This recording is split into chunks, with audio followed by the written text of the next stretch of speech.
નમસ્કાર, હું ડૉક્ટર અનિતા કટારિયા, વિભાગ અધ્યક્ષ શલ્યતંત્ર, સરકારી આયુર્વેદ મહાવિદ્યાલય, જૂનાગઢ.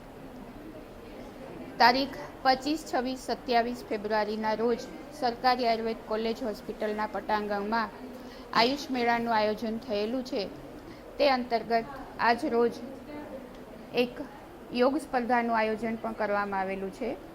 આયુષ મેળાનો ઉદ્દેશ ખાસ કરીને યુવાનોમાં આયુર્વેદ અને યોગ પ્રત્યે જાગૃતિ આવે તે છે.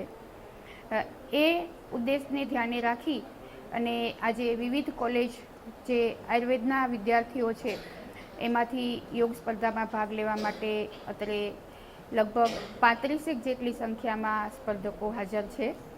આ સ્પર્ધકો યોગને પોતાના જીવનમાં ઉતારે, યોગ કર્મસુ કૌશલમ, શરીર અને મનના સ્વાસ્થ્યને ધ્યાને રાખી અને યોગના ઉદ્દેશને સિદ્ધ કરે અને પોતાના જીવનમાં યોગને ઉતારી સમાજ, કુટુંબ અને આ દેશને યોગને ધ્યાને રાખી અને પોતાનું યોગદાન આપે, એવી જ અપેક્ષા સાથે આ વિદ્યાર્થીઓ ખૂબ જ ઉમંગ સાથે આ સ્પર્ધામાં પાર્ટિસિપેટ થઈ રહ્યા છે.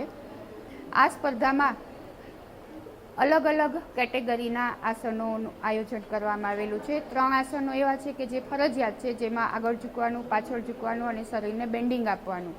જ્યારે 2 આસનો પોતાની પસંદગીના કરી શકે, એક હાથ ઉપર બેલેન્સ જાળવવાનું અને એક પગથી બેલેન્સ જાળવવાનું. વિદ્યાર્થીઓ માત્ર શરીરથી જ પોતાના જીવનને કેળવી શકે એવું નથી. શરીરના અંગોને વાળી અને સાથે સાથે મનને પણ પોતાની રીતે કેળવે અને એક ડૉક્ટર તરીકે, એક વૈદ્ય તરીકે યોગને પણ ધ્યાને રાખી અને સમાજને પોતાનું ઉત્કૃષ્ટ પ્રદાન કરે એવી શુભેચ્છા સાથે નમસ્કાર.